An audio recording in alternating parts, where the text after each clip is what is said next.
नमस्कार साथियों, स्वागत है आप सभी का अंकित इंस्पायर्स इंडिया अपनी पाठशाला पर। मैं हूं अंकित अवस्थी, आप हैं मेरे साथ में रियल न्यूज एंड एनालिसिस में, जहां हम चर्चा करने वाले हैं देश और दुनिया की उन तमाम खबरों की जिन्हें आपको जानना बेहद जरूरी है। आइए आज के सेशन की शुरुआत करते हैं और जानना शुरू करते हैं क्या कुछ खास है। लेकिन हमेशा की तरह आज के सेशन में सबसे पहले आज का मोटिवेशन, और मोटिवेशन ये है कि श्रेष्ठ पुरुष जो जो आचरण करते हैं या जो काम करते हैं, दूसरे मनुष्य भी वैसा ही आचरण करते हैं या वैसा ही काम करते हैं, यानी कि जो श्रेष्ठ व्यक्ति हैं। इसलिए आप श्रेष्ठ बने, इस बात का भावार्थ समझें कि अगर आप अपने जीवन में इस प्रकार का भाव लेकर चल रहे हैं कि लोग मुझे फॉलो करें, तो आप श्रेष्ठ आचरण करें, आप श्रेष्ठ बने। और विद्यार्थी जीवन इकलौता ऐसा मार्ग है जिसके माध्यम से आप अपनी श्रेष्ठता प्राप्त कर सकते हैं। इसी के साथ आज के सेशन की शुरुआत, आज के सेशन की शुरुआत में सबसे पहले हैं अडानी। और जब अडानी की चर्चा हो, आवाज आ रही है?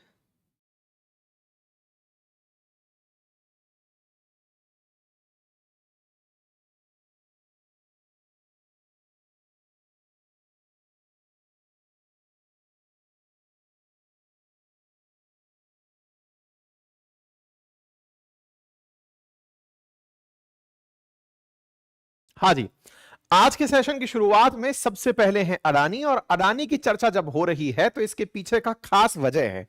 खास वजह यह है कि अडानी, हमारे देश में तो लोकल राजनीति के कारण बड़े मुद्दे हैं, लेकिन लोकल राजनीति किस तरह से हमारे देश के बाहर भी हमारे हितों को नुकसान पहुंचा रही है, इसके लिए आज का यह सेशन काम का है।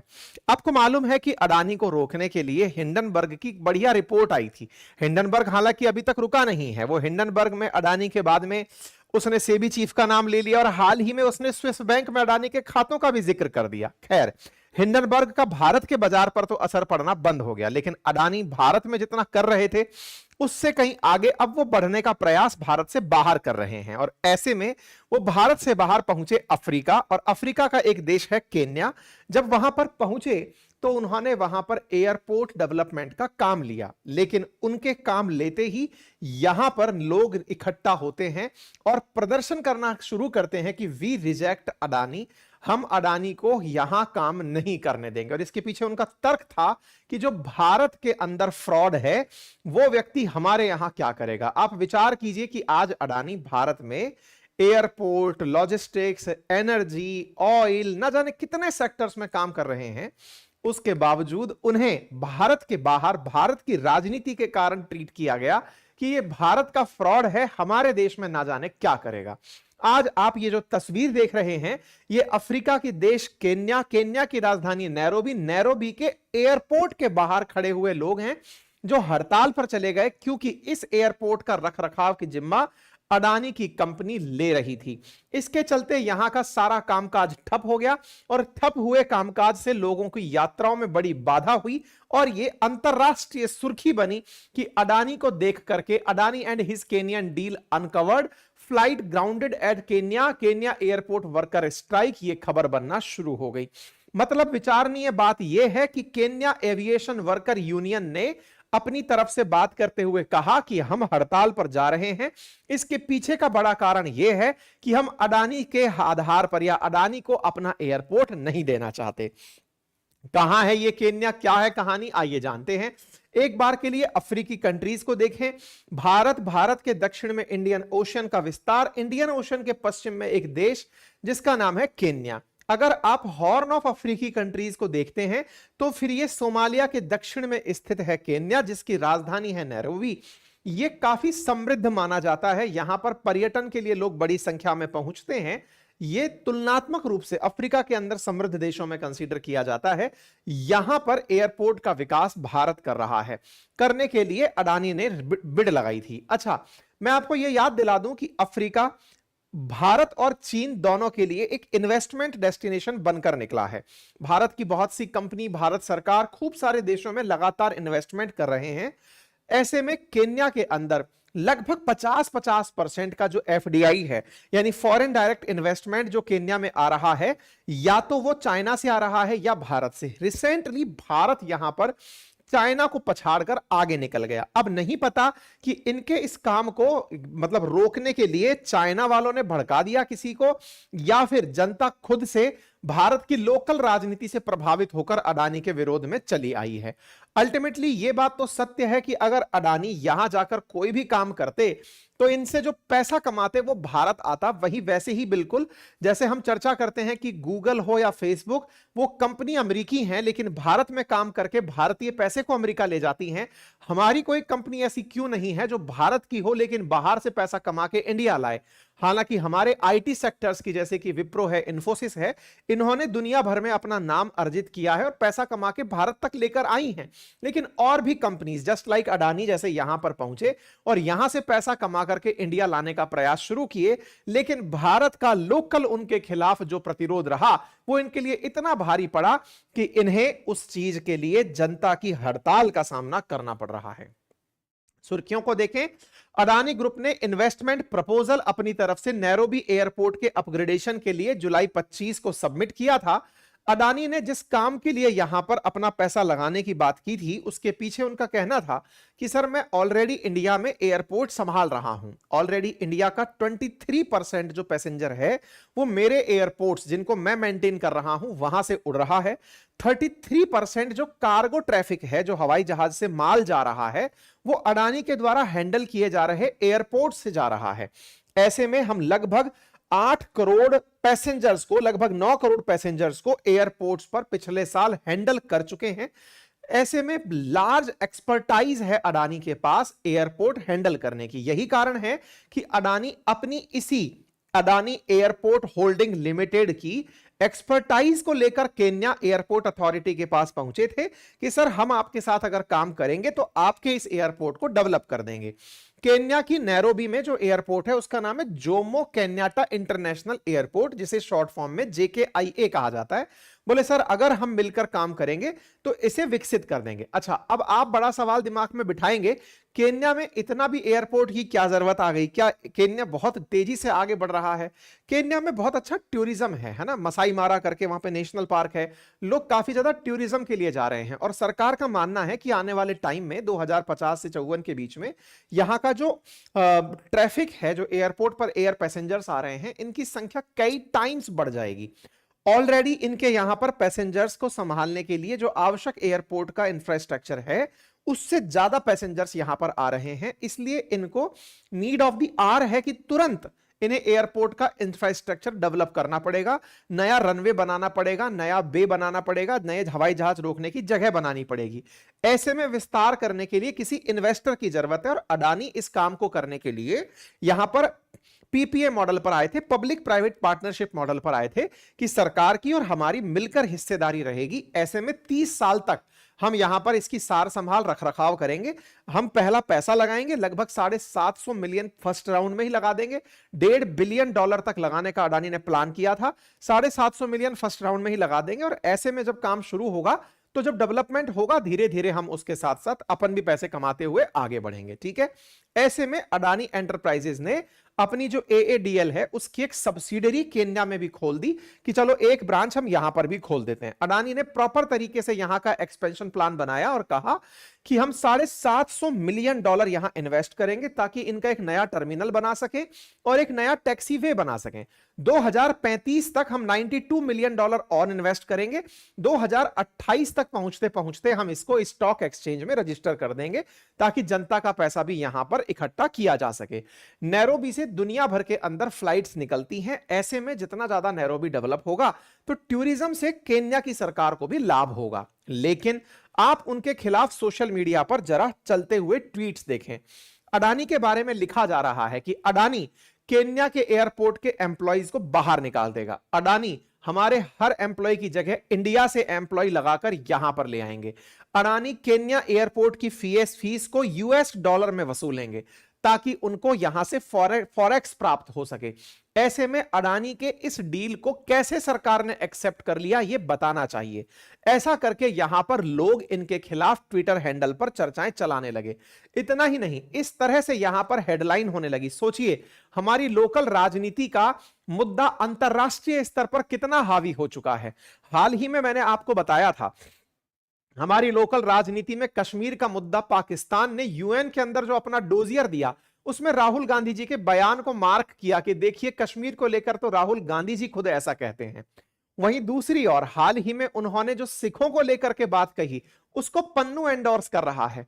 अब उन्होंने जो भारत में अडानी अंबानी के खिलाफ कहा, केन्या में भारत वालों की क्या इमेज हो गई है, उसको आप यहां पर पढ़कर देखें। The corrupt Indians are finally here, यानी जहां पहले भारत के लोगों को दुनिया भर में ऑनेस्ट, कर्मठ इस तरह से ट्रीट किया जाता था, आज उनके लिए शब्द यूज किए जा रहे हैं corrupt Indians are finally here, और यहां पर इंडियंस की फोटो टैग की जा रही है। मतलब केवल अडानी के नाम पर ही भारत के जो लोग हैं उन्हें कि साहब अगर भारत का आदमी है तो करप्ट तो होगा ही। ऐसे में इन लोगों का कहना है कि अडानी अगर यहां आए तो पूरे केन्या के ऊपर कब्जा कर लेंगे। ये अपने आप में हमें बहुत ज्यादा समझने की जरूरत है कि हम किस दिशा में अपने देश को ले जाना चाहते हैं। हमारे राष्ट्रीय मुद्दे, राजनीतिक मुद्दे अंतरराष्ट्रीय स्तर पर हमारी साख को कितना नुकसान पहुंचाते हैं, यह बात देखने योग्य होगी। ऐसे में केन्या के एविएशन जो वर्कर्स हैं, इन्होंने अपनी तरफ से कहा कि अगर इंडिया के अडानी के साथ टाई अप होता है तो हम स्ट्राइक पर चले जाएंगे, और ऐसा ही करते हुए यहां पर स्ट्राइक के अंदर उतरने की तैयारी इन लोगों ने कर दी। Opposition from worker and political figures यहां दिखना शुरू हुआ, और ऐसे में लगातार लोग, एयरपोर्ट का जो स्टाफ है वो इस डर में कि अडानी अगर आ गए तो हमें निकाल देंगे, हमें निकाल करके यहां पर इंडियंस को ले आएंगे।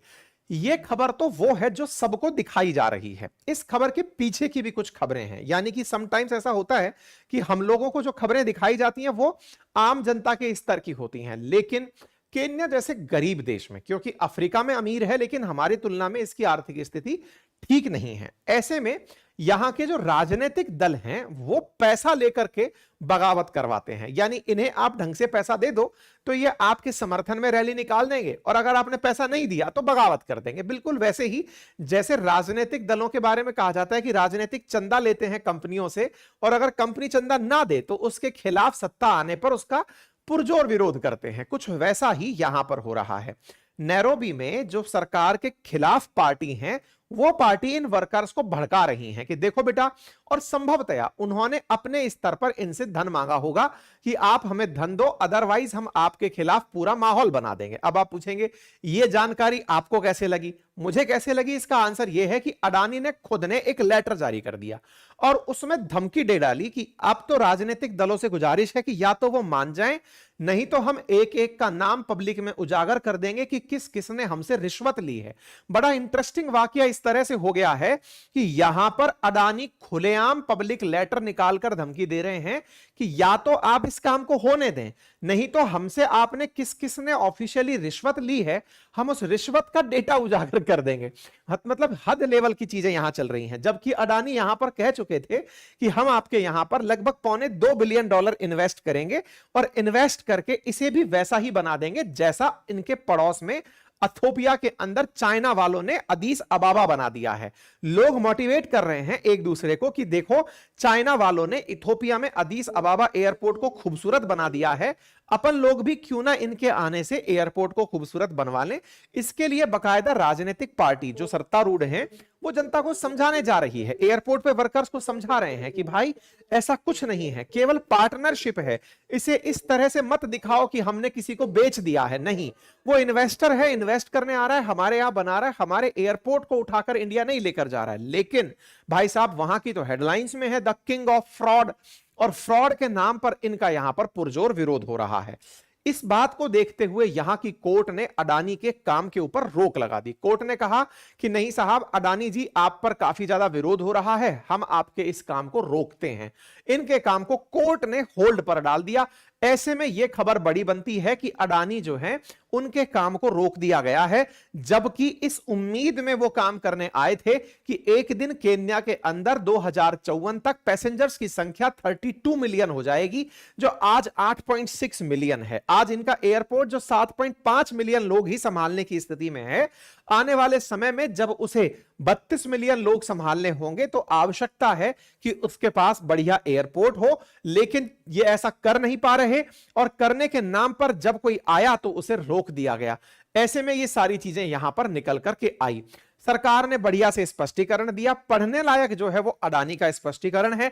अडानी की केवल ये वाली लाइन पढ़ने योग्य है, जिसमें उन्होंने साफ साफ पहले तो ये कहा कि देखो, हमें बदनाम करने की कोशिशें व्यर्थ हैं, हमें बदनाम ना करें, लेकिन इसके साथ भी we would like to caution those planning to participate in demonstration. ये आप सबको पढ़ना चाहिए, क्योंकि ये बड़ा मतलब मुझे पढ़ करके बड़ा अच्छा लगा कि किस तरह पब्लिक में इनको सबको एक बार के लिए धमकाया जा रहा है कि जरा देखें कि these demonstrations that such actions could have serious consequences, यानी कि अगर ऐसा करते रहे तो घातक परिणाम होंगे। if these threat persist, अगर ऐसे ही धमकाना जारी रहा, we will have no choice but to reveal the name of government shareholders who have benefited from our investment। तो हमें मजबूरन उन लोगों के नाम उजागर करने होंगे जो हमारे इन्वेस्टमेंट से बेनिफिटेड हुए हैं। नंबर दूसरा, इसके साथ साथ additionally we will also publish the name of individuals who have received substantial bribes from our company।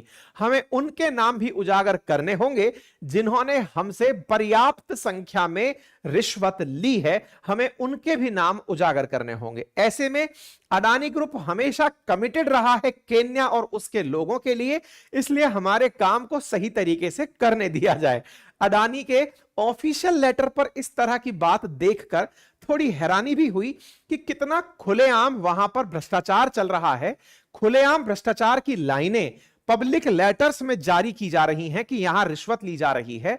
ऐसे में हो सकता है कि वहां की कोर्ट को, वहां के अपोजिशन को, वहां पर प्रोटेस्टर्स को अडानी से कुछ धन की उम्मीद हो, तभी जाकर के यहां पर इतना बड़ा शब्द इन्हें स्ट्रेट फॉरवर्ड लिखना पड़ा है। बाकी आप इस विषय पर क्या सोचते हैं, अपनी राय देने के लिए आप स्वतंत्र हैं, जरूर अपनी राय रखें, लेकिन आवश्यकता है हमें इस बात के समझने की जिस प्रकार से चाइना पूरी दुनिया में बेल्ट एंड रोड इनिशिएटिव के माध्यम से गरीब देशों में इन्वेस्टमेंट करती है, अपनी कंपनीज के थ्रू कंस्ट्रक्शन करवाती है और वहां पर अपने हितों का संरक्षण करती है, वैसे ही आवश्यकता है कि भारत या तो अपनी सरकारी कंपनियों से या प्राइवेट कंपनियों से इन देशों में पहुंचे और पहुंच करके भारत के लिए धन अर्जित करे, ताकि वो कंपनी भारत के लिए धन कमाकर वापस लौटे। उम्मीद है कि आप सभी साथियों को यह जानकारी समझ आई हो, और अगर ऐसा है तो साथियों के साथ इसे साझा करें। चैनल पर नए हैं तो सब्सक्राइब कर लें। बाकी हमारे रेगुलर वेबसाइट अपनी पाठशाला.com पर विजिट करते रहें, जहां आपको regular current affair day to day PDF format में, पीपीटी वाला जो हम पढ़ा रहे हैं, ये सारा सब आपको एक ही जगह पर उपलब्ध हो जाएगा। आरएएस फाउंडेशन बैच हमारे एप्लीकेशन पर उपलब्ध है, जीए फाउंडेशन बैच भी उपलब्ध है। तमाम प्रकार की टेस्ट सीरीज आपको हमारे एप्लीकेशन वेबसाइट पर उपलब्ध हैं। हमारे हैंड रिटन नोट्स आपको घर पर हिंदी अथवा इंग्लिश जिस भी भाषा में आपको चाहिए हो, आप उन्हें ऑर्डर करके घर पर मंगा सकते हैं। बहुत ही नॉमिनल प्राइसेस पर आपके तक पहुंचने के लिए उपलब्ध हैं। कोई भी क्वेरी अथवा कमेंट हो तो बताएं, अदरवाइज हम आगे बढ़ते हैं।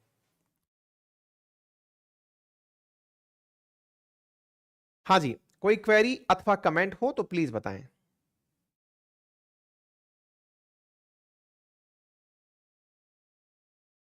बढ़े।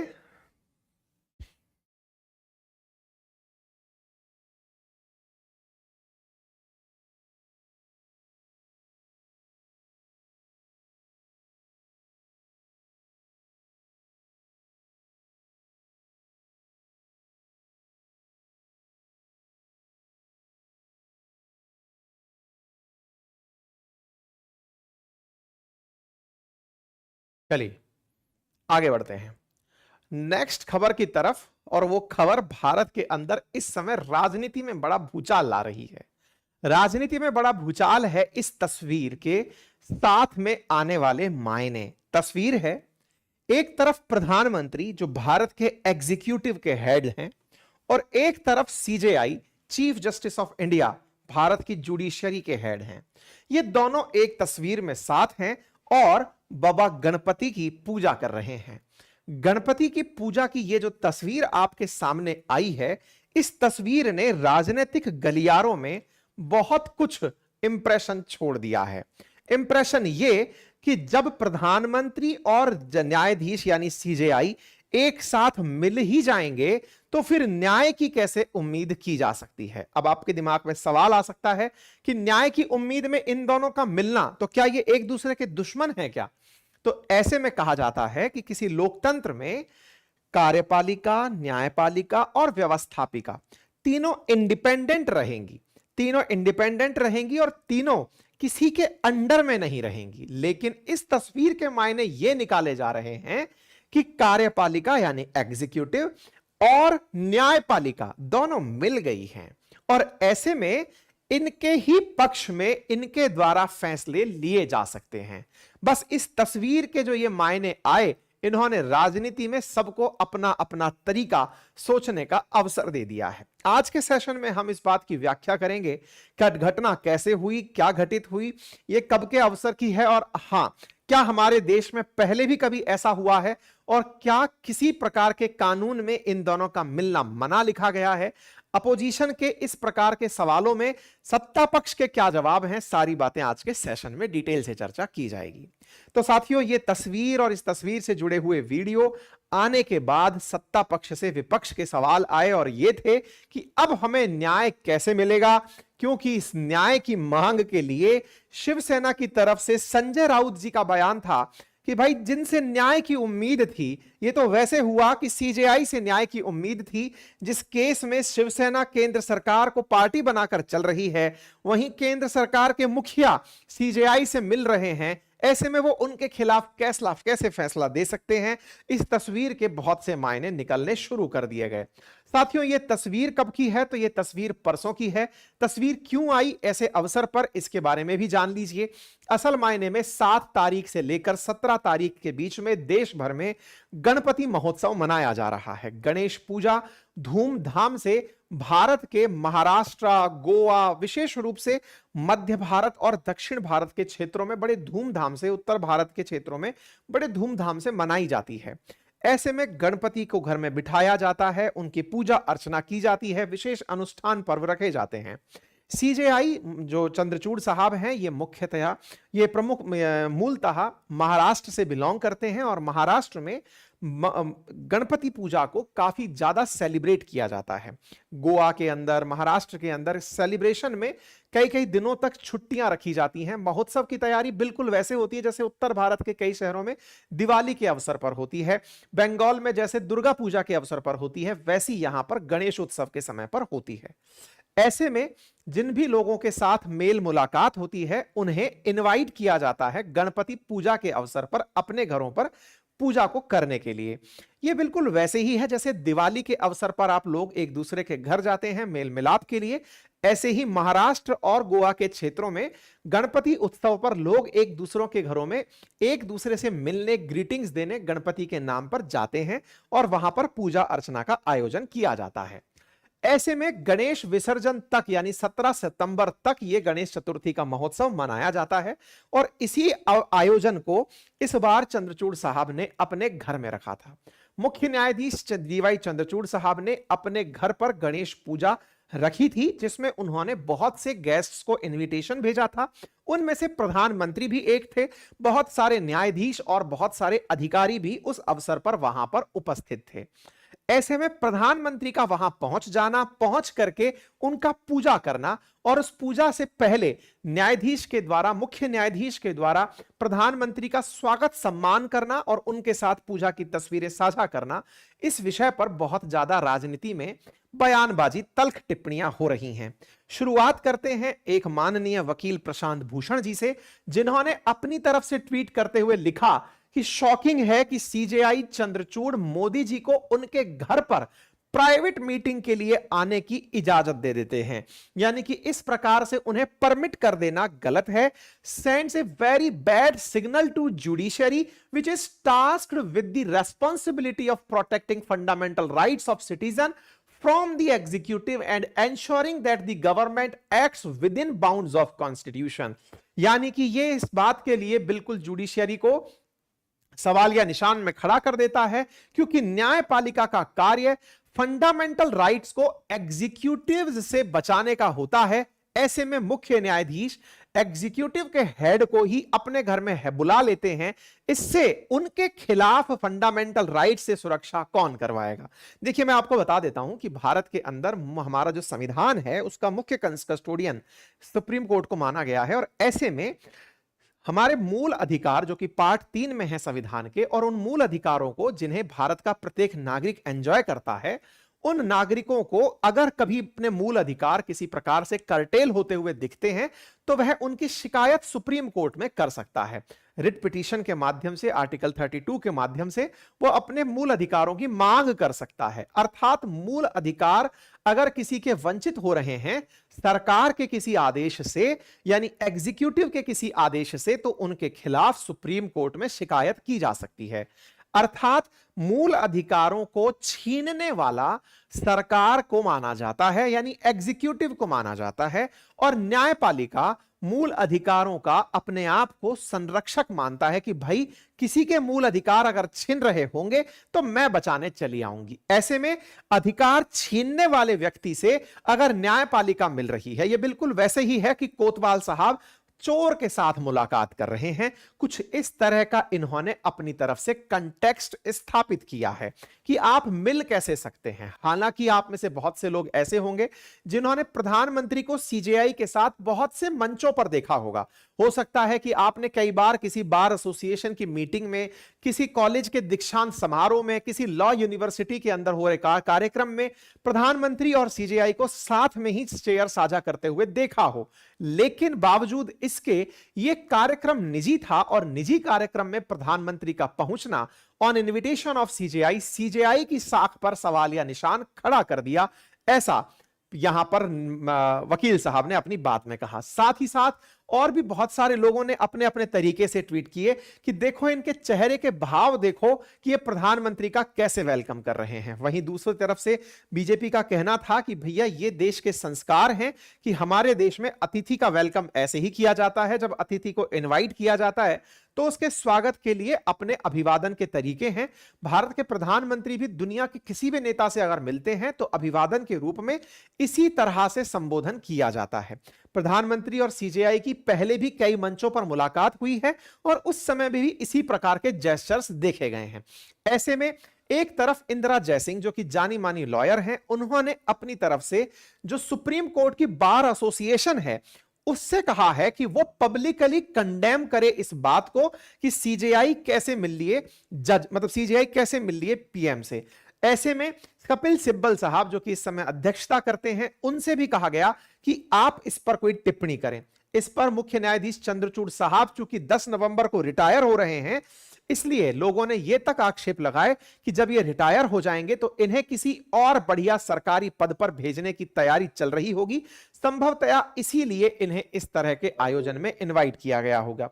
साथ ही साथ कपिल सिब्बल साहब ने अपने स्तर पर कहा कि हो सकता है कि चंद्रचूड़ साहब को ना पता हो कि उनकी ये प्राइवेट फोटो पब्लिक में आ जाएगी। दिमाग में बड़ा सवाल बनता है कि पब्लिक में आ कैसे गई। प्रधानमंत्री ने स्वयं इस फोटो को साझा किया है।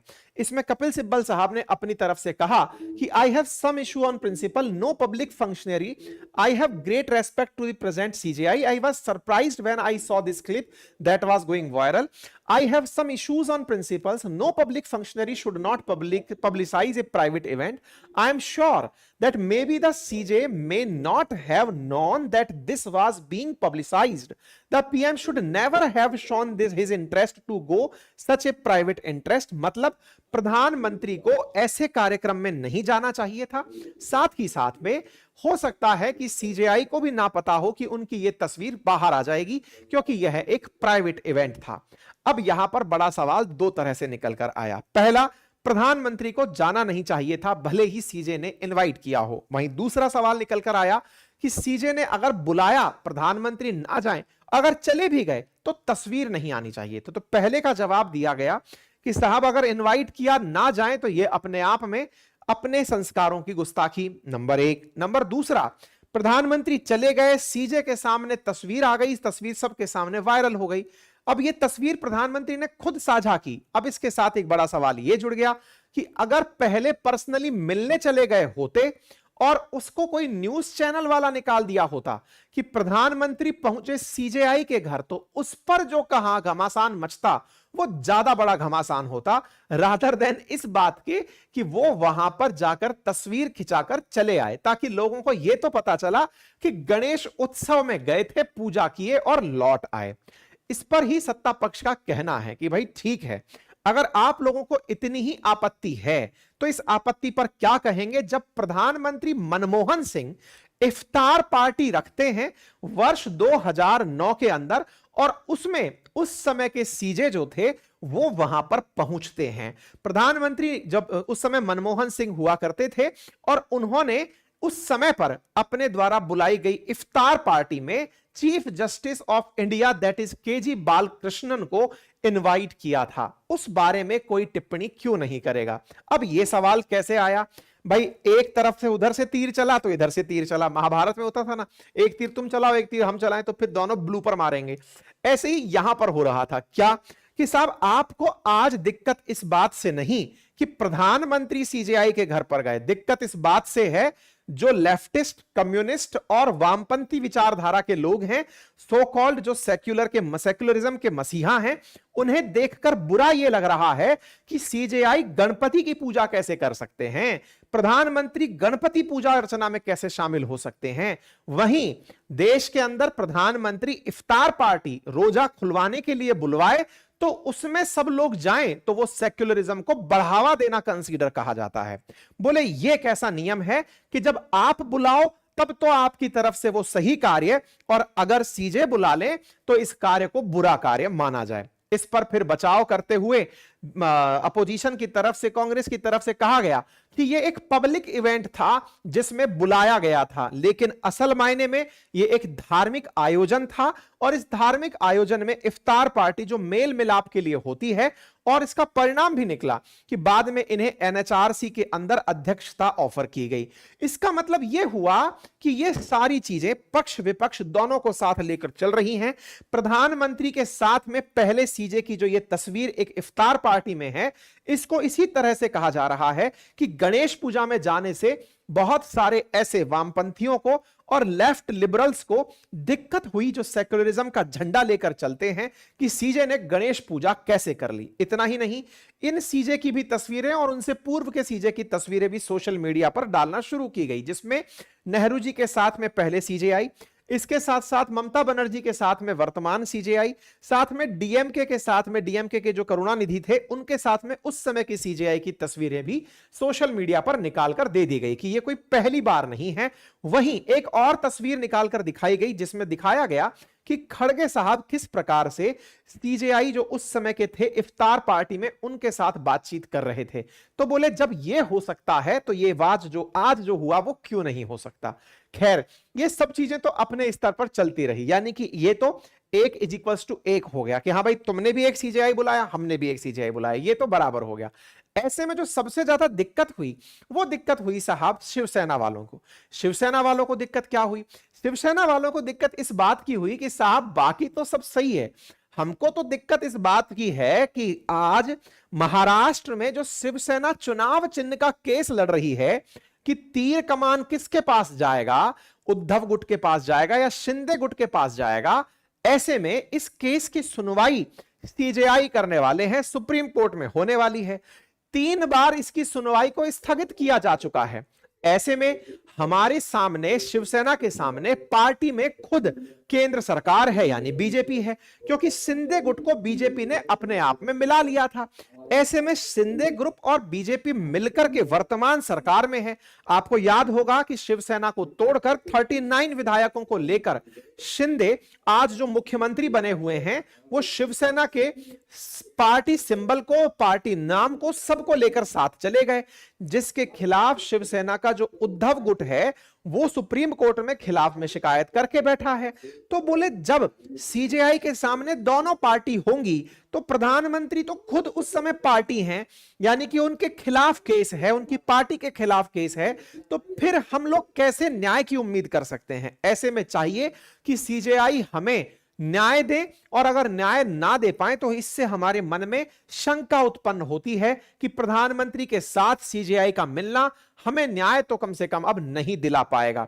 आपको इस विषय पर हमने पहले भी पूरा जानकारी दी थी कि कैसे उद्धव गुट से निकलकर या मुख्य शिवसेना से निकलकर शिंदे गुट अलग हुआ था, कैसे 2019 के चुनाव रिजल्ट में बीजेपी सबसे बड़ी पार्टी थी, उसके बावजूद सरकार बनाने के लिए सहयोगियों की जरूरत थी, शिवसेना एज ए सहयोगी उसमें थी, उद्धव ठाकरे पहले सीएम भी बने थे लेकिन बाद में किसी बात पर नहीं बनी, तो फिर शिंदे गुट टूटकर अलग हुआ और शिंदे गुट अलग हुआ और ऐसे में मतलब उद्धव ठाकरे चूंकि अपोजिशन के साथ मिलकर सरकार बना लिए, तो ऐसे में फिर उद्धव गुट से निकलकर शिंदे गुट निकलकर आया, बीजेपी से मिला और सरकार बना लिया। वर्तमान में यहां पर लंबा घमासान इस बात का चल रहा है कि शिवसेना किसकी है, शिवसेना का चुनाव चिन्ह किसका है। इस बात को ले रहे घमासान में अब सवाल पहुंच चुका है सुप्रीम कोर्ट के पाले में। सुप्रीम कोर्ट 3 बार सुनवाई को स्थगित कर चुका है। ऐसे में दोबारा चुनाव आने की स्थिति दोबारा महाराष्ट्र में हो रही है और ऐसे में अगर न्याय स्थापित नहीं हो पाया कि चुनाव चिन्ह किसका है, तो इस बार फिर से किसी अन्य चुनाव चिन्ह पर उद्धव गुट को चुनाव लड़ना पड़ेगा। इसी वजह से आज के जो सीजेआई हैं इनके ऊपर तमाम सवाल किए जा रहे हैं। खैर अब देखना होगा कि ये जो भी घटना घटी थी इस पर न्यायपालिका कैसे अपने आप को बेदाग रखती है। जनरली ऐसा होता है कि जिन मुद्दों में किसी भी न्यायाधीश का, या चाहे वो मुख्य न्यायाधीश हो या अन्य न्यायाधीश हो, उनका किसी भी पार्टी के साथ संबंध पाया जाता है, किसी व्यक्ति के साथ किसी प्रकार का संबंध पाया जाता है, तो वो उस केस की सुनवाई से खुद को अलग कर लेते हैं। हालांकि अभी इस फैसले की सुनवाई होना बाकी है, निर्णय आना बाकी है। सीजे क्या करते हैं यह देखना होगा। इस पर कहा गया है बीजेपी की तरफ से कि विपक्ष को पीएम मोदी और सीजेआई के मिलने से आपत्ति है, लेकिन जब राहुल गांधी अमेरिका में इल्हान उमर से मिलते हैं तो कोई आपत्ति नहीं होती। आपको ध्यान होना चाहिए कि हाल ही में एलओपी यानी leader of opposition Rahul Gandhi देश विरोधी बयान देने वाले, इमरान खान की पार्टी के द्वारा या पाकिस्तान स्पॉन्सर्ड तरीके से कश्मीर की विजिट, पाकिस्तान ऑक्यूपाइड कश्मीर की विजिट करने वाले इल्हान उमर से जब अमेरिका में मिलते हैं तो उसके ऊपर कोई भी अपोजिशन की तरफ से प्रतिक्रिया नहीं आती है। वहीं प्रधानमंत्री देश के सीजेआई से मिलते हैं तो इस पर न्याय की बात होने लगती है। देश में इस तरह का जो दोहरा रवैया है, इस बात को लेकर के सत्ता पक्ष की तरफ से तमाम प्रकार के सवाल उठाए जा रहे हैं। वहीं आर्टिकल 25 प्रत्येक भारतीय को उसके संविधान के हिसाब से उसकी प्रैक्टिसेस, उसके राइट टू फ्रीली प्रोफेस, उसका रिलीजन जो है उसकी अनुमति देता है। इसमें प्रधानमंत्री और सीजेआई को इस बात की मनाही नहीं है कि वो एक दूसरे से नहीं मिल सकते, अर्थात ये दोनों एक दूसरे से अगर मिले हैं तो इन्होंने कोई गुनाह नहीं किया है। लेकिन हां, जनरली ऐसा रखा जाता है कि न्यायपालिका में पद पर बैठा हुआ व्यक्ति लोगों के साथ मिलने में अपने आप को रोकता है।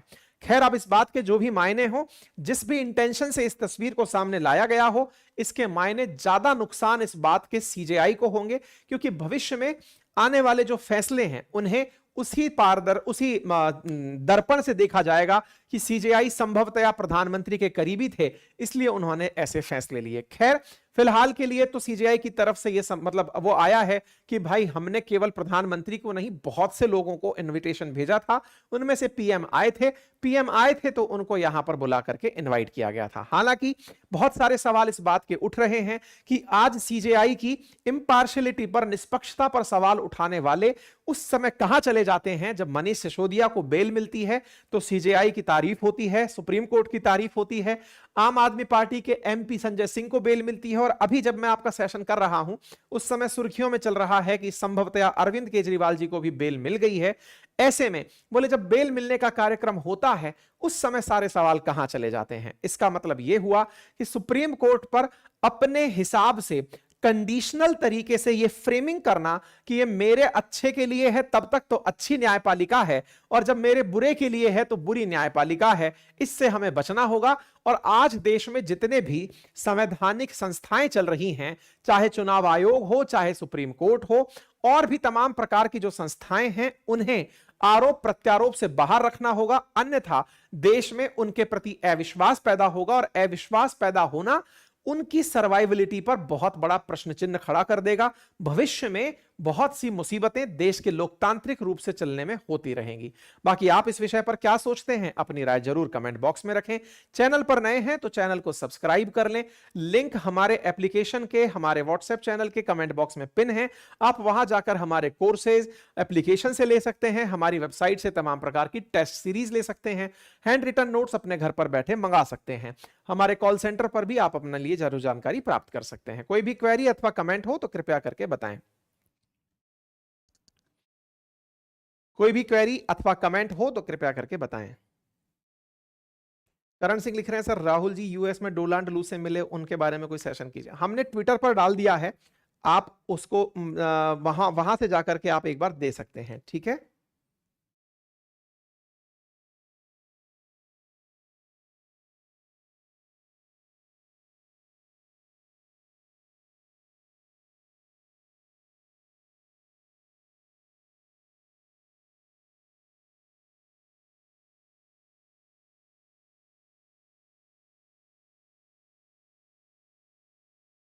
कोई क्वेरी अथवा कमेंट हो तो प्लीज बताएं।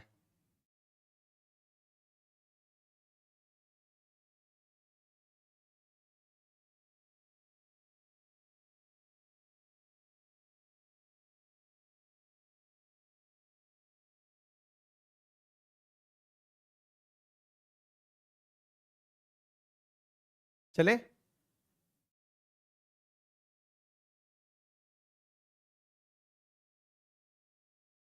हाँ, इंसान खुद के मामले में वकील और दूसरे के मामले में जज बनता है। क्या बात है, बड़ी गहरी बात कही है भाई।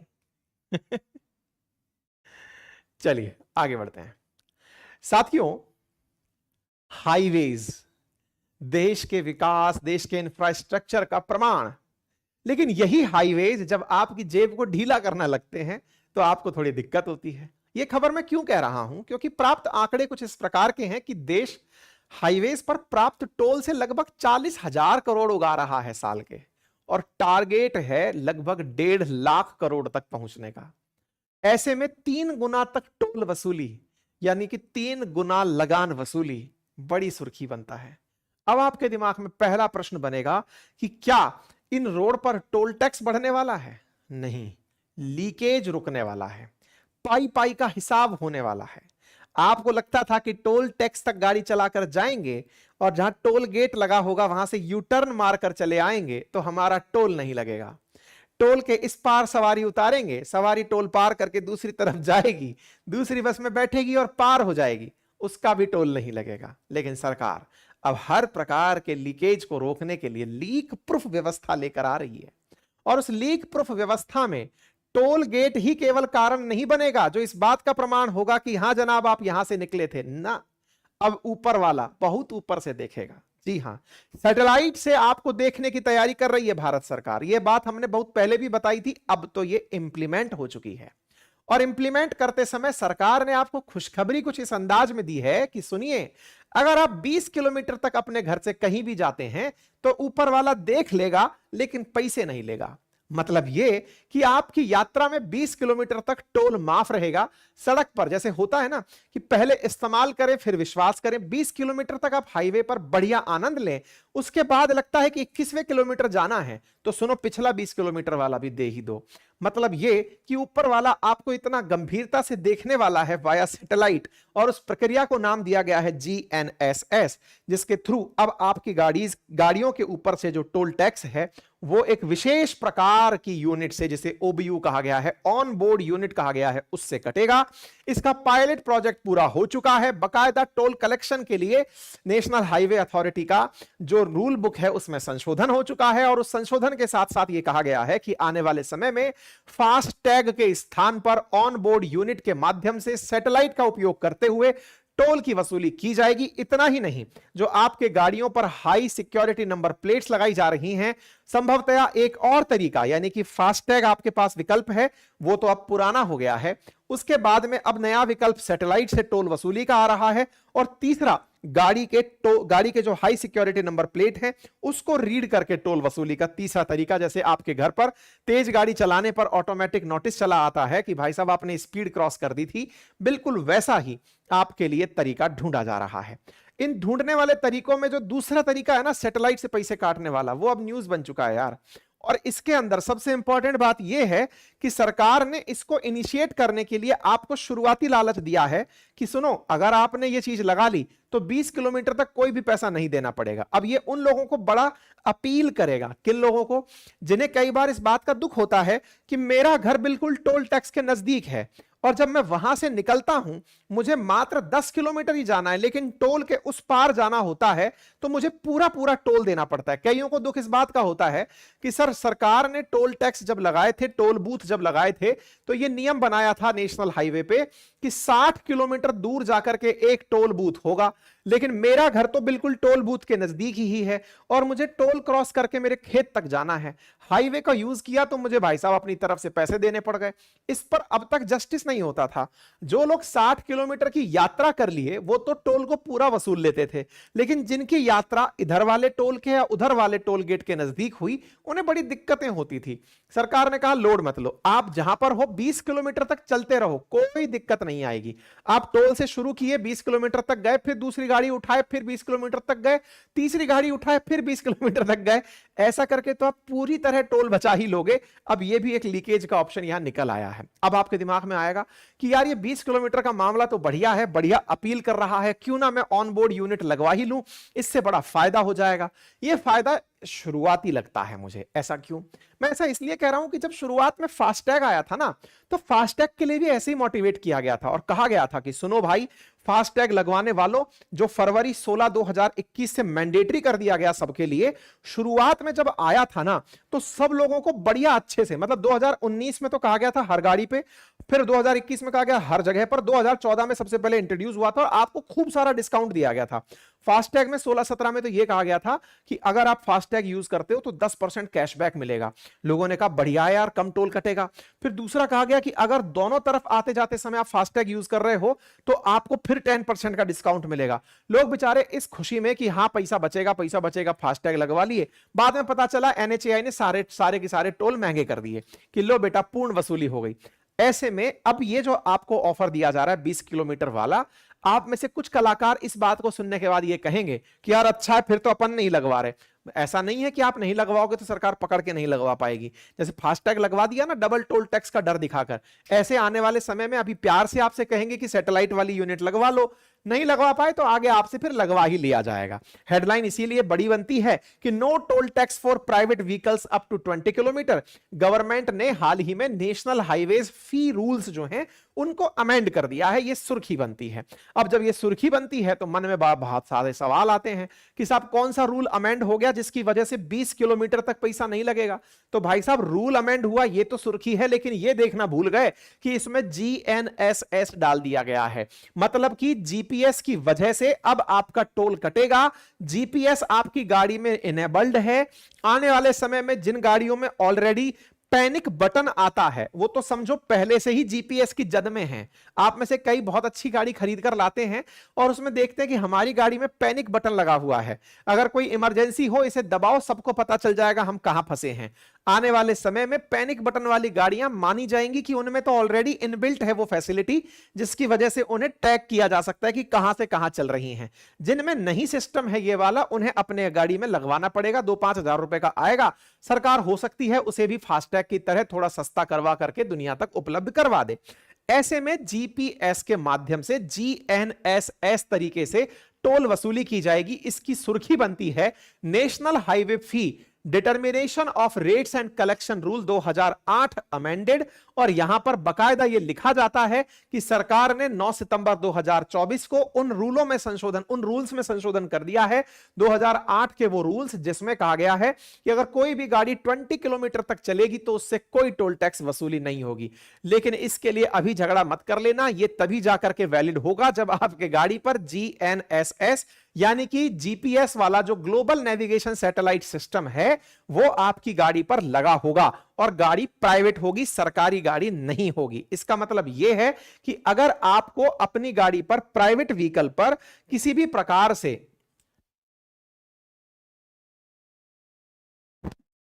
ऐसे में अगर गाड़ी प्राइवेट व्हीकल है और प्राइवेट व्हीकल जो है वो पूरी तरह से GNSS इक्विप्ड है तो तभी जाकर के आपको 20 किलोमीटर तक टोल टैक्स नहीं देना होगा। अर्थात न्यू टोल सिस्टम जो है वो प्राइवेट व्हीकल पर इंट्रोड्यूस होगा। नंबर 1, 20 किलोमीटर तक नहीं देना होगा, लेकिन उसमें GNSS फैसिलिटी होनी चाहिए और ऐसे में आपको किसी भी दिशा में 20 किलोमीटर जाने की अनुमति रहेगी। प्रचार 20 किलोमीटर का हो रहा है, लेकिन कोई यह नहीं बता रहा है कि इस 20 किलोमीटर के साथ में बैठकर क्या आ रहा है। मतलब जो 20 किलोमीटर के साथ GNSS सिस्टम है वो बैठा हुआ है। फिर आप पूछेंगे तो वर्तमान में जो हमारे साथ टोल टैक्स चल रहा है फास्ट टैग वाला, उसका क्या होगा? फास्ट टैग धीरे धीरे सिस्टम से बाहर हो जाएगा। आप पूछेंगे इस पर तो खर्चा भी बहुत हुआ होगा, टोल टैक्स वालों को खूब सारा पैसा लगा होगा।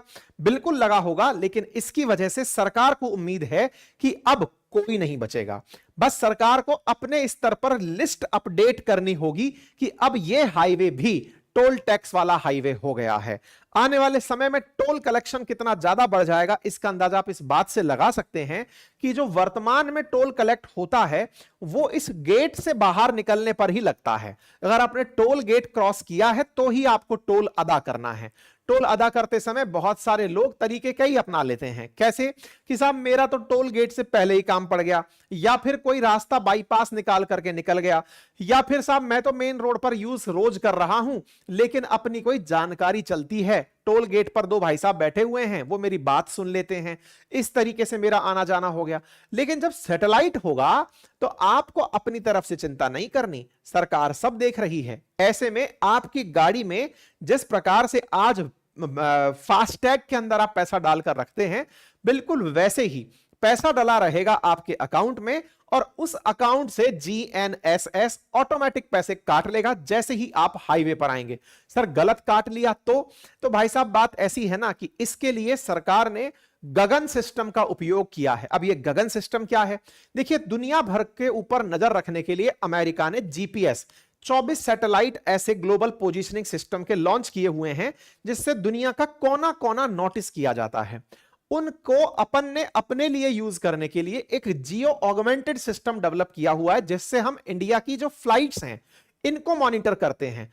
तो आज जब हमारी फ्लाइट जिस सिस्टम से प्रॉपर अपने रनवे पर उतरती हैं, वहां से प्रॉपर टेक ऑफ करती हैं और उसमें एक बार भी गलती नहीं होती, तो भाई आप अपने लिए फिर यह मत सोचना कि मैं हाईवे पर तो आया ही नहीं था और टोल कट गया। सरकार ने इस तकनीक का उपयोग किया है जो फ्लाइट के लिए उपयोग में ली जाती है। जैसे फ्लाइट एकदम 10 मीटर की एक्यूरेसी पर लैंड करती है, एग्जैक्टली वैसे ही आपकी गाड़ी हाईवे पर चली या नहीं चली इसकी एक्यूरेसी गगन सिस्टम डिक्लेयर करेगा, कोई और नहीं। अर्थात आप हाईवे पर आए तो आप हाईवे पर आए, पता चल चुका है।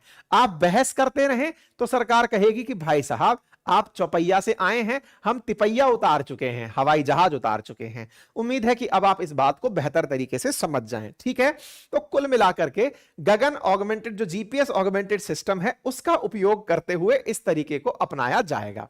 इसका परिणाम क्या होगा? परिणाम सबको विदित है कि अब कोई बचेगा ही नहीं। जब बचेगा नहीं तो ग्लोबल नेविगेशन सैटेलाइट सिस्टम से आप 2 किलोमीटर भी अतिरिक्त चल दिए तो पैसा पूरा लगेगा। ऐसा करके सरकार हर एक व्यक्ति से टोल वसूली का प्रावधान रख लेगी। अर्थात कोई भी अब इस प्लान से नहीं बच पाएगा और इसकी वजह से टोल वसूली जो है वो बेहतर तरीके से होगी। इसका फायदा क्या होगा? भाई हमेशा गडकरी जी का कहना है कि हमने हाईवेज बहुत उच्च स्तरीय बना दिए। इसका मतलब क्या है? गडकरी जी कहते हैं कि पहले दिल्ली मुंबई जाने में लोगों को 7-8 घंटे लगते थे, वो सॉरी मुंबई पुणे जाने में, आजकल 2 घंटे में चले जाते हैं। 7 घंटे तक अगर गाड़ी ऑन रहेगी तो डीजल ज्यादा जलेगा, और डीजल ज्यादा जलेगा तो डीजल का पैसा भी तो ज्यादा जलेगा। ऐसे में टोल दे करके हमने अपनी तरफ से कम पैसे मतलब टोल ले लिया, डीजल भी तो बचाया। ऐसे ही दिल्ली मुंबई पहले 24 घंटे का सफर होता था, 24 घंटे गाड़ी ऑन रहेगी तो डीजल भी ज्यादा जलेगा, गाड़ी को नुकसान भी ज्यादा होगा। ऐसे में हमने तो अपनी तरफ से एक्सप्रेस हाईवे बना दिया, 12 घंटे में ही गाड़ी पहुंच जा रही है। अर्थात आपको 24 की जगह 12 घंटे गाड़ी ऑन है तो आपका डीजल खपत बची।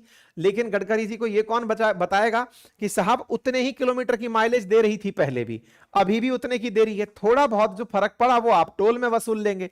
क्योंकि अब टोल जो है वो इतना ज्यादा पड़ता है कि आप 50-60 किलोमीटर भी चलते हैं तो एक्सप्रेस हाईवेज पर किलोमीटर का लगभग 1.5 से 2 गुना जो है आपको टोल देना पड़ता है। अर्थात कुल मिलाकर के ये जो टोल वसूली है इस टोल वसूली से सरकार अपने इंफ्रास्ट्रक्चर को मजबूत करता हुआ दिखा रही है, लेकिन लोगों की जेब पर यह एक बड़ा भार है और सरकार को इसे एफिशिएंट तरीके से करने की आवश्यकता है।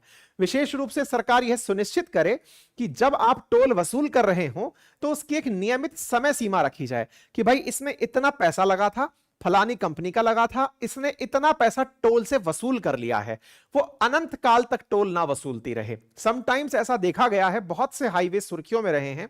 एक जयपुर दिल्ली के बीच में पड़ने वाला हाईवे का टोल है जिसके बारे में कहा गया है कि उसने 8,000 करोड़ रुपए कभी खर्च किए होंगे। मतलब एक डेटा है जो सोशल मीडिया पर काफी वायरल हो रहा है, मैं उसकी सत्यता प्रमाणित नहीं कर रहा हूं, लेकिन ऐसा आपने भी कहीं ना कहीं सुना होगा कि 8,000 करोड़ रुपए का लागत आई थी, लेकिन वो अब तक 24,000 करोड़ वसूल चुका है और अभी भी चले ही जा रहा है, टोल खत्म ही नहीं हो रहा है। इसका मतलब यह है कि सरकारें यह निर्धारित करें कि टोल में ट्रांसपेरेंसी रहे। ठीक है, आपने टोल का पैसा बचाया, जो सड़क पर पैसा लगाया वो वसूल लिया, लेकिन उसके बाद समय के साथ आप हाईवे से टोल हटाएं, उसे अपनी कमाई का साधन ना बना लें। फिर तो इंसान को घर से बाहर निकलते हुए हर चीज पर ही सरकार पैसे लेती हुई, लूटती हुई सी नजर आएगी कि साहब आपने ये किया, लाओ इतना पैसा, आपने ये किया, ये इतना पैसा। फिर तो अंग्रेजों वाली फीलिंग आने लगेगी ना कि साहब अंग्रेज जिस प्रकार से टैक्स वसूली करते थे, अब सरकार हमसे टैक्स वसूली कर रही है। इस पर हमें बहुत ही रेशनल तरीके से सोचने की आवश्यकता है। सरकारें टोल लगाएं, उससे कोई दिक्कत नहीं, इंफ्रास्ट्रक्चर मजबूत होता है, लेकिन यह भी सुनिश्चित करें कि इतने दिन में इसके टोल का पैसा यकीनन वापस आ जाएगा, ब्याज समेत, इसके लाभ समेत, उस पर ट्रांसपेरेंसी रखें। अनलिमिटेड टाइम तक जो टोल चले जा रहे हैं उन्हें हटाया जाए, उनसे उस पैसे को वापस लिया जाए। ठीक है, तो कुल मिलाकर के ये फैसिलिटी है साहब जो आने वाली है, आप लोग बढ़िया से तैयार रहिए। आने वाले समय में इस काम को सरकार ने ऑलरेडी जीएनएसएस का 2 जगह पर तो ट्रायल भी ले लिया है, बेंगलोर मैसूर हाईवे पर ले लिया है, पानीपत हिसार वाले हाईवे पर ले लिया है, और बाकायदा चला करके गाड़ी में देख लिया है कि कैसे ये टोल कटता है। सब तैयारी हो चुकी है, बाकायदा इसके ऊपर इंटरनेशनल वर्कशॉप का आयोजन हो चुका है। जल्दी ही कंपनियों को बुला लिया जाएगा, कहा जाएगा जैसे फास्टैग इंप्लीमेंट किया था ऐसे ही अब आप लोग इस चीज को वो करिए। फास्टैग में तो इंफ्रारेड की वजह से, मतलब आईएफआर टेक्नोलॉजी से किया जाता था, लेकिन अब इसको उठा करके, सीधा उठा करके रेडियो फ्रीक्वेंसी जो किया जाता था, अब इसको सैटेलाइट से आपका पैसा पूरी तरह से काट करके बढ़िया तरीके से बात कर ली जाएगी। आपको याद होना चाहिए कि भारत दुनिया में सेकंड लार्जेस्ट रोड नेटवर्क रखता है आफ्टर अमेरिका, और ज्यादा पीछे नहीं है। 1-2 साल में हम अमेरिका को पीछे छोड़ देंगे। हमारे देश के अंदर जो रोड की लेंथ है वो अमेरिका के बाद दूसरी, विश्व में दूसरी सबसे बड़ी है। और अगर आने वाले समय में ऐसे ही कि फलाना हाईवे बन गया, अब इस पर टोल शुरू, अब इस पर टोल शुरू, आपकी गाड़ी चल रही है और टोल कट रहा है, तो निश्चित ही सरकार को इससे बड़ा मुनाफा होगा। बाकी आप इस विषय पर क्या सोचते हैं, क्या तरीका और होना चाहिए, आप अपनी राय जरूर कमेंट बॉक्स में रखें। फिलहाल के लिए इसके अंदर इतना ही है, कोई क्वेरी दिमाग में आती हो तो जरूर बताएं। ठीक है साहब, चलिए आगे बढ़ते हैं। कोई क्वेरी अथवा कमेंट हो तो बताएं। बेनिफिट तो है ही साहब, जल्दी से फायदा हो जाएगा, जल्दी पहुंचोगे। नुकसान क्या है जो लोगों को बाई चांस दिख रहा है कि हम इससे कैसे बच जाएंगे? उन लोगों को यह लग रहा है कि साहब जिसने अगर मान लीजिए पैसे नहीं डलवाए, ओबीयू ही नहीं लगवाया, उसका क्या होगा? तो सरकार वैसे ही टोल गेट बना के रखेगी, तब तक बना के रखेगी जब तक हर गाड़ी पर नहीं हो जाएगा। गाड़ियों के अंदर इनबिल्ट लग के आने लग जाएगा। जैसे फास्टैग के बारे में भी सोचते थे ना, हमने फास्टैग नहीं लगवाया तो क्या होगा, तो भाई सब पर फास्टैग भी लग गए और बिना फास्टैग दिए कोई निकल नहीं पा रहा है। वैसे ही सरकार इसकी भी कोई ना कोई तरीका निकाल ही लाएगी, तो ज्यादा लोड लेने की जरूरत नहीं है। ट्रांजिशन पीरियड में आनंद रहेगा, लेकिन सरकार 3 गुना लगान वसूली पर विश्वास रखती है, तो हो ही जाएगा। ठीक है, चलिए बाकी हमारी वेबसाइट अपनी पाठशाला.com है, रेगुलर विजिट करते रहें। एप्लीकेशन पर हमारे कोर्सेज उपलब्ध हैं, हमारे हैंड रिटन नोट्स उपलब्ध हैं, आप उन्हें एक्सेस कर सकते हैं। कोई कमेंट अथवा क्वेरी हो तो जरूर बताएं।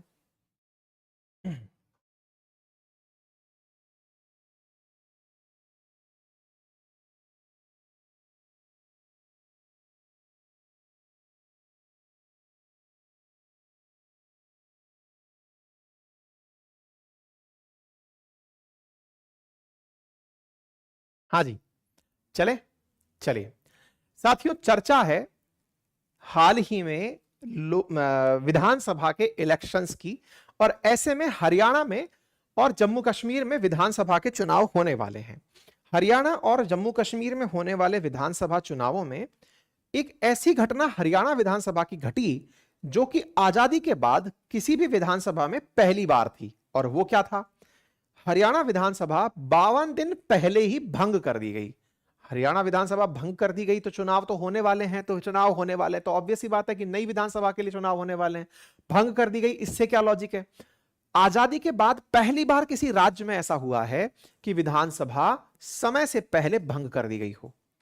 मतलब नहीं, ऐसा तो बहुत बार हुआ है सर, हरियाणा में इटसेल्फ 3 बार हो चुका है, समय से पहले भंग हुई है। अच्छा, तो फिर क्या हुआ? हुआ ये कि जिस क्लॉज के चलते भंग हुई है वो क्लॉज बड़ा इंपॉर्टेंट हो गया है। बोले क्या हो गया साहब ऐसा? असल में साथियों, भारत के संविधान में आर्टिकल 174 क्लॉज 1 कहता है कि यदि किसी भी विधानसभा का सत्र 6 महीने से ज्यादा का डिस्टेंस ले जाए तो फिर वो गलत सिस्टम मान, मतलब there shall not be a gap of 6 month between two sessions. मतलब अगर आपने एक सत्र मानसून का आयोजित किया तो उसके बाद विंटर सेशन यानी कि अगला सत्र जो विधानसभा का आयोजित हो वो 6 महीने से कम समय के अंदर ही हो जाना चाहिए। यह भारत के संविधान के अंदर विधानसभा के लिए लिखा हुआ है।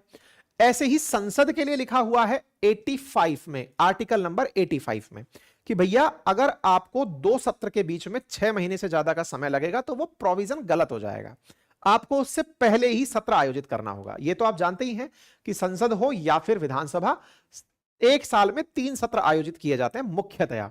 एक होता है बजट सत्र, एक होता है मानसून सत्र और एक होता है विंटर सत्र। इन तीनों सत्र में राज्य के कानून बनाने पर, टैक्सेशन पर, कोई नया लॉ बनाना हो, नया कोई मतलब कोई चीज बाई लॉ ऐड करना हो, कुछ हटाना हो, इन सब की चर्चाएं विधानसभा अथवा लोकसभा के अंदर होती हैं। ऐसे में जो हरियाणा विधानसभा है, उस हरियाणा विधानसभा का 6 महीने का कार्यकाल अभी 1-2 दिन बाद पूरा 15 सितंबर को पूरा होने वाला था। 6 महीने का गैप पीरियड, 6 महीने का गैप पीरियड पूरा होता तो वो संवैधानिक उपबंध होता, जो कि गलत हो जाता। ऐसे में 6 महीने से पहले ही विधानसभा को भंग डिक्लेयर कर दिया कि सर हमारी तो विधानसभा चल नहीं रही, ऐसे में हम इसको भंग डिक्लेयर करते हैं। अब आपके दिमाग में आएगा जब विधानसभा भंग हो गई तो इसका क्या मतलब है? इसका मतलब यह है कि अब जितने भी हरियाणा के अंदर मंत्री थे, जो उनकी सरकारी सुविधाएं थी, जो उनके साथ में जो चली हुई मतलब चीजें आ रही थी, वो सब न्यूट्रल हो गई, यानी कि सब खत्म। सीएम भी अब कार्यवाहक सीएम रह गए, यानी कि बस काम को लास्ट तक पहुंचाने तक की जिम्मेदारी है, इलेक्शन तक, अदरवाइज और कोई पावर उनके पास अब नहीं बचेगी। अच्छा, तो अब इसके पीछे के सवाल बनते हैं कि क्या इसके पीछे की राजनीति है, ऐसा क्यों हुआ, क्या प्रावधान है, इसके क्या मायने हैं, ऐसा नहीं होता तो क्या होता, क्यों इन्होंने ऐसा कर दिया, क्या ये एक सत्र और बुलाकर 50 दिन की सरकार और नहीं चला सकते थे क्या? ऐसी क्या जरूरत पड़ गई थी कि 52 दिन पहले भंग कर दिया? अभी तो 1.5 महीना बचा था। अटल जी तो 13 दिन की ही सरकार चला करके प्रधानमंत्री बने थे। 52 दिन तो बहुत बड़ा होता है, कम से कम मुख्यमंत्री को एक्स्ट्रा टाइम मिलता विद पावर काम करने का। तो ऐसा क्या हुआ, सारी बातें करेंगे, ठीक है। नायब सैनी हरियाणा के मुख्यमंत्री, जिन्होंने बंडारू दत्तात्रेय जो साहब गवर्नर हैं, उनसे कहा कि सर हमारी मतलब सिफारिश है, आप संविधान के अनुच्छेद 174 के खंड 2 के उपखंड बी को ध्यान में रखते हुए आप इस सत्र को भंग कर दीजिए, विधानसभा को भंग कर दीजिए। अब री इलेक्शन के बाद ही जो नई चुनी सरकार होगी वही सरकार चलाएगी। इसी के चलते हुए 12 सितंबर को हरियाणा विधानसभा के सेक्रेटेरिएट से नोटिफिकेशन आता है और लिखा आता है कि in exercise of power conferred upon me on sub clause B of clause 2 of Article 174 of the Constitution of India, I, Bandaru Dattatreya, Governor of Haryana, do hereby dissolve the Haryana Legislative Assembly with immediate effect. Governor के आदेश से article ध्यान रखने की आवश्यकता, article 174 clause 2 सब clause B की power को implement करते हुए इसको रद्द घोषित कर दिया गया। ऐसे में बड़ा सवाल यह बनता है कि 6 महीने की अवधि में विधानसभा सेशन ना बुला पाने के संवैधानिक संकट से बचने के लिए नायब सैनी सरकार ने यह कदम उठाया। अब बड़ा सवाल यह है कि 6 महीने की अवधि कहां से शुरू हुई थी, क्योंकि अल्टीमेटली उन्हें 3 नवंबर तक सरकार चलाने का अभी भी समय था, यानी कि वो चाहते तो अपनी विधानसभा को 3 नवंबर तक चला सकते थे, अभी उसमें 52 दिन बचे थे। इसका मतलब यह हुआ कि आपने अपने सेशन जो कि 12 सितंबर को पूरे हो रहे थे 6 महीने, उनके देखो ऐसे समझो कि जो पिछला सत्र आयोजित किया गया था उससे 6 महीने 12 सितंबर को पूरे हो रहे थे। 12 सितंबर को 6 महीने पूरे हो चुके थे, पूरे हो गए थे, और ऐसे में इन्हें 6 महीने का प्रावधान क्रॉस नहीं करना था, इसके लिए इन्होंने सत्र को पहले ही कैंसिल कर दिया। 1947 से आज तक कोई भी राज्य अपने 6 महीने के अंदर ऐसी स्थिति नहीं देखा कि वो 2 सत्र ना बुला पाया हो। अर्थात हरियाणा विधानसभा के 2 सत्र अगर बुला लिए गए होते तो संभवतया यह नौबत नहीं आई होती। एक बड़ा सवाल बनता है, साहब क्यों नहीं बुलाया इन्होंने सत्र, 6 महीने का गैप लग क्यों गया? इसके बारे में आंसर आ रहा है और कहा जा रहा है कि जब ये कैबिनेट की बैठक करने लगे इस बात पर, 15 अगस्त के आसपास का टाइमिंग था कि साहब हम सत्र बुलाएंगे, उससे जस्ट पहले ही आचार संहिता का डिक्लेरेशन हो गया कि साहब हमारे चुनाव होने वाले हैं, इसका डिक्लेरेशन हो गया। तो चुनाव का डिक्लेरेशन के बाद में सत्र बुलाना फिजिबल नहीं होता कि भाई अब कौन सा कानून बनाएंगे, क्या करेंगे। ऐसे में बजट मतलब ऐसे में इन्होंने अपने यहां पर सत्र इनवाइट नहीं किया। हरियाणा विधानसभा में पहले भी समय से पहले विधानसभाएं भंग हुई हैं, लेकिन उनका कारण कुछ और था। वर्तमान में हरियाणा की जो विधानसभा है इसमें 90 सीट हैं, जहां पर एनडीए के पास 42 सीटें हैं, जिसमें बीजेपी 40 सीटों के साथ है। अभी जो इफेक्टिव स्ट्रेंथ है वो 81 की है। ऐसे में बीजेपी हालांकि बहुमत में है, उसके बावजूद भी इन्होंने अपनी तरफ से इस कार्य को आयोजित नहीं किया। हरियाणा में 13 मार्च को विधानसभा एक दिन के लिए विशेष सत्र के रूप में बुलाई गई थी, जिस समय सीएम नायब सैनी को अपना बहुमत साबित करना था। उसके बाद से लेकर अब तक दोबारा कोई सत्र इन्होंने नहीं बुलाया। आपको याद होगा कि हरियाणा में खट्टर साहब की सरकार थी, उनके द्वारा लोकसभा का चुनाव लड़ना, उनके स्थान पर नायब सैनी जी को यहां का मुख्यमंत्री डिक्लेयर करना, मुख्यमंत्री को अपने द्वारा अपनी स्ट्रेंथ साबित करना, यह सारा काम जो हुआ वो 13 मार्च को हुआ और इसके बाद में फिर एक और सत्र नहीं बुलाया गया। अपोजिशन का आरोप है कि इनके पास में ये सत्र इसलिए नहीं बुलाए क्योंकि इनके पास में जो नंबर है, जो दिखाया जा रहा है कि 42 लोग हैं इनके पास में, अगर ये आयोजित कर जाते कोई सत्र, मान लीजिए कि इन्होंने संवैधानिक सत्र इन्होंने बुला लिया होता विधानसभा का सत्र, और विधानसभा के सत्र में इन्होंने कोई बिल लाने का काम कर दिया होता, चूंकि इलेक्शन होने ही वाले हैं, उस समय पर कोई नेता अगर क्रॉस वोटिंग कर देता, क्रॉस वोटिंग का मतलब कि साहब है तो वो बीजेपी का, लेकिन उसने बीजेपी के पक्ष में वोट नहीं किया, अपोजिशन के पक्ष में वोट कर दिया, इससे क्या होगा? बोले इससे सरकार की इमेज खराब होती कि साहब इनके लोगों पर विश्वास ही नहीं है। इस चलते इन्होंने बोले सत्र नहीं बुलाया, ऐसा अपोजिशन का कहना है। ऐसा जानकारों का कहना है कि नायब सिंह संभवतया इस चीज के चलते, क्योंकि बीजेपी जेजेपी का अलायंस टूटा था 12 मार्च को, उसके बाद ये सीएम बोले थे, और अगर ऐसा हो जाता तो पता चलता कि इनको और ज्यादा नुकसान हो जाता, इसलिए बोले इन्होंने इस काम को नहीं किया। इसके बारे में इन्होंने कहा कि सैनी सरकार ने 16 अगस्त को 15वीं विधानसभा के गठन के लिए चुनाव आचार संहिता लागू हो गई थी, और 17वां अगस्त जो है उसको उस दिन इन्होंने कैबिनेट की मीटिंग बुलाई थी जिसमें सेशन का फैसला होना था, लेकिन उससे एक दिन पहले ही आचार संहिता की घोषणा हो गई।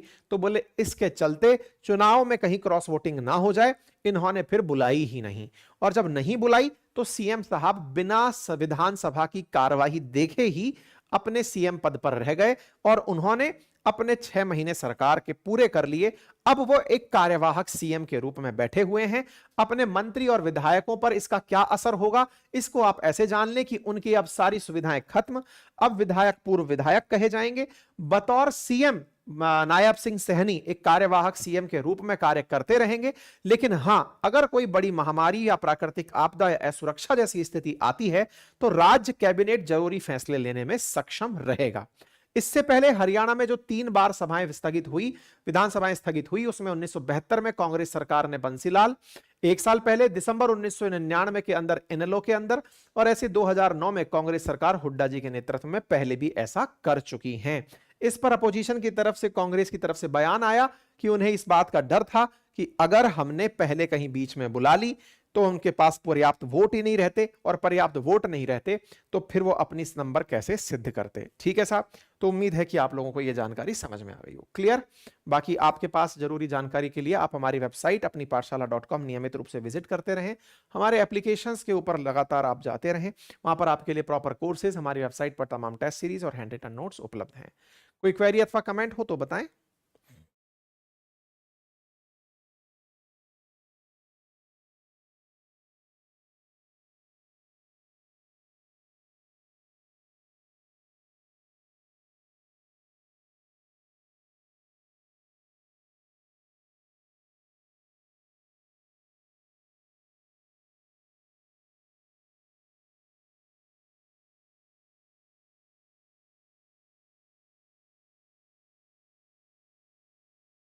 हाँ जी साथियों, चर्चा है ऑस्ट्रेलिया की। ऑस्ट्रेलिया के जो सैनिक हैं, इन्होंने अपनी वीरता में जो पदक पाए थे अफगानिस्तान में, उन्हें ऑस्ट्रेलियाई सरकार वापस ले रही है। तो क्या थोड़ी बहुत देर के लिए दिए गए थे क्या, कि लो यार थोड़े दिन लगा लो, मजे कर लो, बाद में फिर दे देना? बच्चों की तरह मनोरंजन था क्या? नहीं। असल में ऑस्ट्रेलियाई सरकार का कहना है कि इनके कुछ सैनिक जो वीरता पदक पा गए अफगानिस्तान की लड़ाई में, उनमें से कुछ लोग गलत पदक पा गए। बोले क्यों? बोलो उन्होंने जानबूझकर वहां पे लोग मारे थे। कहां मार दिए थे, क्या हुआ था अफगानिस्तान में? अफगानिस्तान में ऑस्ट्रेलिया वाले कब पहुंच गए, और ऑस्ट्रेलिया वालों का अफगानिस्तान वॉर से क्या लेना देना है? आइए चर्चा करते हैं।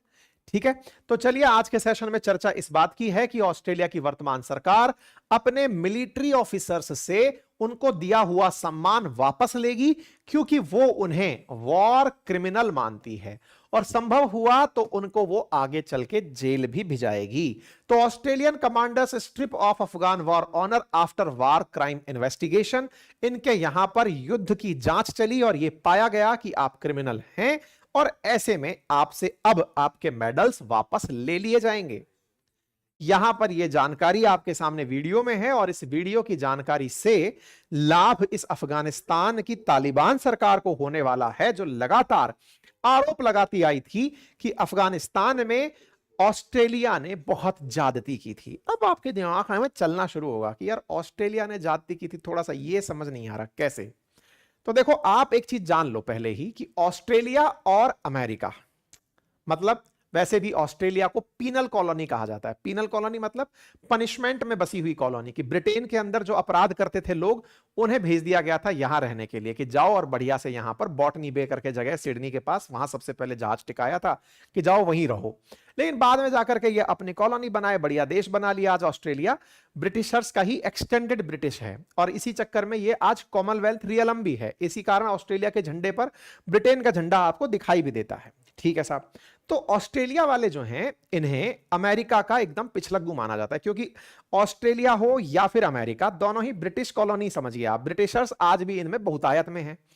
अमेरिका ने अपनी तरफ से नाटो बनाया। नाटो बनाया कि भैया हम पर अगर किसी ने हमला किया तो सब एकजुट होकर के मार डालेंगे। ऐसे में ऑस्ट्रेलिया से कहा गया कि देखो, नाटो की फुल फॉर्म है North Atlantic Treaty Organisation. Atlantic Ocean से ऑस्ट्रेलिया कनेक्ट ही नहीं होता। ऑस्ट्रेलिया और न्यूजीलैंड कनेक्ट होते हैं इंडियन ओशियन से और पैसिफिक ओशियन से। अब इंडियन ओशियन और पैसिफिक ओशियन ऑस्ट्रेलिया और न्यूजीलैंड से कनेक्टेड हैं, तो फिर बड़ा सवाल यह बनता है कि भैया एटलांटिक ओशियन के एक पार यूरोप और दूसरी पार बैठा अमेरिका, ये तो नाटो बना लिए, लेकिन जो इसके और मित्र राष्ट्र हैं जो कि सलाम साहब करते हैं, उनका क्या होगा? बोले उनके लिए अपन एक पार्टनरशिप मुहिम ले आते हैं। तो ऑस्ट्रेलिया, न्यूजीलैंड, ये आज अमेरिका के नाटो पार्टनर्स हैं। है इनकी वही स्थिति, लेकिन नाटो की फुल फॉर्म में ये सेट नहीं बैठते बेचारे, क्योंकि एटलांटिक ओशियन इनके आर पार नहीं है। इसलिए इनको नाटो की तरह ही ट्रीट किया जाता है, लेकिन डेफिनेशन में नहीं डाला जाता। इसलिए नाटो अलाइज कंट्री के रूप में, नाटो पार्टनर के रूप में ये जाने जाते हैं। तो इन्होंने अपनी पार्टनरशिप में कब इन्होंने अपनी स्वामी भक्ति दिखाई? स्वामी भक्ति दिखाई जब अमेरिका पर अलकायदा ने हमला किया था। आपको याद होगा 9/11, जिसको हाल ही में आपने फिर से अभी कुछ दिन पहले ही उसकी बरसी निकली है। 9/11 की वो घटना, जिस घटना में अमेरिका पर अलकायदा ने 4 विमान से हमला किया था, उसका बदला अमेरिका ने लिया था। अमेरिका के साथ बदला लेने में ऑस्ट्रेलिया वाले भी पहुंचे थे। ऑस्ट्रेलिया वाले पहुंचे थे और पहुंच करके इन्होंने वहां पर जो घटनाएं घटी, उसकी जांच अब जाकर कोई बेरटन करके एक रिपोर्ट है, उसमें निकाली गई कि इन्होंने जिस तरह से वहां पर एज ए सिपाही रहते हुए जो अफगानिस्तान में सिपाही पने का काम किया था, या फिर सुरक्षा एजेंसी के रूप में कार्य किया था, वो कितना सही था, कितना गलत था। कुछ लोग जो जबरदस्ती अपने नंबर बढ़ाने के लिए बेगुनाह लोगों को, बेकसूर लोगों को मार दिए थे कि साहब हमने तो देखो आतंकी मार दिया है, उनके ऊपर जांच बिठाई गई थी। और उस पर ब्रेरटन रिपोर्ट आई और उस रिपोर्ट के अनुशंसा के आधार पर लगभग 39 सैनिक ऐसे निकले जिनसे उनके वॉर मेडल छीने जाएंगे कि नहीं साहब, आप लोगों को जबरदस्ती हमने दे दिए थे, आपसे ये मेडल हमको वापस लेने होंगे। ठीक है, तो एक ब्रेरटन रिपोर्ट है, उस ब्रेरटन रिपोर्ट के चलते 39 जो ऑफिसर्स हैं उनसे उनके वो छीने जाएंगे। ठीक है साहब, तो उम्मीद है आपको ये घटना तो समझ में आ गई। अब थोड़ा सा अफगानिस्तान की कहानी सुन लो। वैसे तो अफगानिस्तान के इतिहास में बहुत कुछ है, सोवियत संघ से लेकर के, अमेरिका से लेकर के, CIA से लेकर के बहुत कुछ है, लेकिन हम टू द पॉइंट आज के कंटेक्स्ट में बात करेंगे कि अफगानिस्तान के अंदर वॉर शुरू कैसे हुई थी। उसके बारे में कहते हैं कि अफगानिस्तान में एक समय ऐसा था जब अफगानिस्तान में रह रहे अलकायदा ने अमेरिका पर 9/11 का हमला कर दिया था। 9/11 का हमला हुआ था 2001 में 11 सितंबर के दिन, और 11 सितंबर के दिन हुए इस हमले में हाईजैकर्स ने 4 हवाई जहाज हाईजैक किए थे और उन्हें वो न्यूयॉर्क में, वाशिंगटन में और एक पेनिनसिल्विया करके जगह है वहां पर ले जाकर टकरा दिए थे। सैकड़ों लोगों की जान गई थी।